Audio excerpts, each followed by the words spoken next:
Iran supreme లీడర్‌ను చంపేస్తే 2, 3 రోజుల్లో కాళ్ళ బేరానికొస్తుంది ఆ దేశం అని భావించి, అమెరికా, ఇజ్రాయెల్ మొదటి రోజే దగ్గర దగ్గర ₹1,00,00,000 ఖర్చు పెట్టి, ఇరాన్ మీద యుద్ధాన్ని మొదలెట్టి ఆ సుప్రీం లీడర్‌తో పాటు వాళ్ళ రక్షణ మంత్రిని, అందరి సైనికులను, కీలకమైన సైనిక అధికారులను చంపేశారు.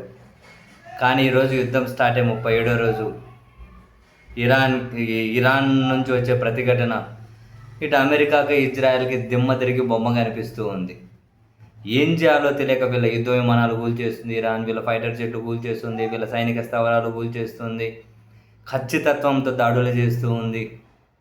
ఏం చేయాలో తెలియక అమెరికా పిచ్చి పిచ్చిగా ప్రవర్తిస్తున్నారు. అమెరికా, ఇజ్రాయెల్ సంయుక్తంగా ఇరాన్లో వెళ్ళి ఆసుపత్రుల మీద, స్కూళ్ళ మీద, ఆరోగ్య కేంద్రాల మీద, పెద్ద పెద్ద బ్రిడ్జిల మీద, మౌలిక వసతుల మీద, పౌరాల మీద విచ్చలవిడిగా బాంబులేసేస్తున్నారు. వీళ్ళ దగ్గర ఉన్న బలమంతా ప్రయోగిస్తూ ఉన్నారు ఇరాన్ని ఎట్లా దారికి తెచ్చుకోలేక. ఈరోజు తాజాగా ఇది ఆశ్చర్యం, ఇవి ఇంకా బ్రతికే ఉన్నాయా? వరల్డ్ హెల్త్ ఆర్గనైజేషన్ తాజాగా ఈరోజు స్పందించింది. ఇరాన్ మీద దాడులు చాలా అమానవీయంగా జరుగుతున్నాయని, 20 ఆరోగ్య కేంద్రాల మీద దాడులు చేశారు అని, అవి అక్కడ ప్రజలకు మానవీయ కోణంలో ఉచితంగా సేవలు అందించే కేంద్రాలని, ఇప్పుడు అవి సేవలు అందించే పరిస్థితుల్లో లేవు అని, ఇది చాలా దారుణమని వరల్డ్ హెల్త్ ఆర్గనైజేషన్ అఫీషియల్గా ఒక ప్రకటన విడుదల చేశారు. ఈ మేరకు ఇరాన్లో 20 ఆరోగ్య కేంద్రాల మీద దాడులు చేశారు అని. మనం ఫస్ట్ నుంచి మాట్లాడుతూ ఉన్నాం. అమెరికా, ఇజ్రాయెల్కి పిచ్చిపట్టి ఏడంటాడు బాంబులు వేసుకుంటూ పోతూ ఉన్నారు. ఇరాన్ దారికి రావట్లేదు, మన మీద పైచేయి సాధిస్తుందని చెప్పి అక్కసుతోటి మన ఫైటర్ జెట్లు, మన యుద్ధ విమానాలు పేల్చేస్తుంది, మన సైనిక స్థావరాలు పేల్చేస్తుందని ఫ్రస్ట్రేషన్ తోటి. అయితే ఈ క్రమంలో ఇరాన్ అధ్యక్షుడు ప్రపంచ ప్రజలను ఉద్దేశించి ప్రసంగించుకుంటూ ఆయన ప్రపంచం ముందు కొన్ని ప్రశ్నలు ఉంచారు. తీవ్రవాదులు ఎవరు? తీవ్రవాద దేశాలేవి? వాళ్లకు మద్దతు ఇస్తున్నది ఎవరు? ప్రపంచం మాకు సమాధానం చెప్పండి. మేము ఎవరి మీదైనా యుద్ధానికి వెళ్ళామా? మేము ఎవరి మీదైనా దాడులు చేశామా? మా మీద వచ్చే దాడులను మేము తిప్పికొట్టుకుంటూ, మా మీద యుద్ధానికి ఏ భూభాగాలు అయితే వాడుకుంటున్నారో ఆ భూభాగంలోని మా శత్రువుల స్థావరాలను మాత్రమే మేము టార్గెట్గా చేసుకుంటున్నాం. ప్రతిగా వాళ్ళేం చేస్తూ ఉన్నారు? ఆసుపత్రుల మీద దాడి, ఆరోగ్య కేంద్రాల మీద దాడి, స్కూల్స్ మీద దాడి, బ్రిడ్జిల మీద దాడి. ఎవరు తీవ్రవాదులో ప్రపంచం సమాధానం చెప్పండి.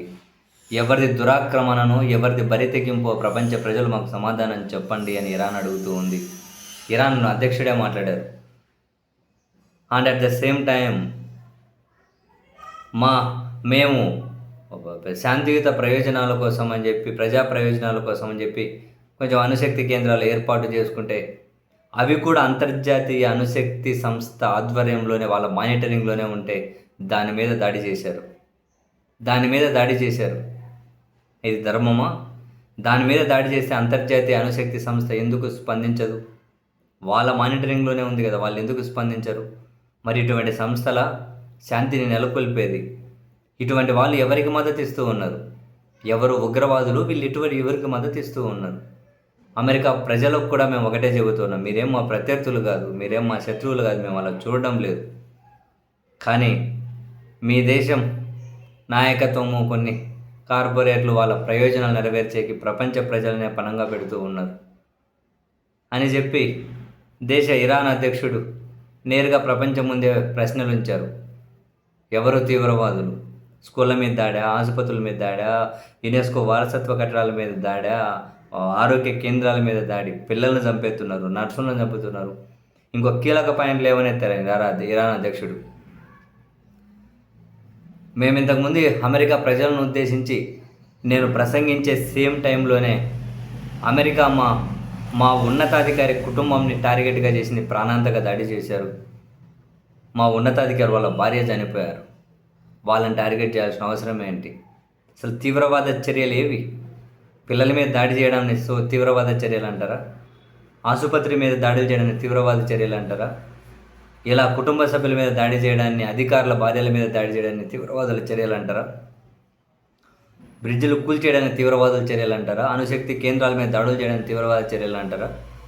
లేకపోతే వాటిని ప్రతి దాడితో తిప్పికొట్టడానికి తీవ్రవాద చర్యలు అంటారా? ప్రపంచ ప్రజలు సమాధానం చెప్పండి అని ఇరాన్ అయితే సూటిగానే ప్రశ్నిస్తోంది. మరి నిజమే, మా చివరి ఊపిరి పోయేంత వరకైనా మేము ఫైట్ చేయగలుగుతాం, లొంగడం అనేది ఇరాన్ చరిత్రలో లేదు అని మరొకసారి అయితే ఆ దేశ నాయకత్వం పునరుద్ఘాటించింది.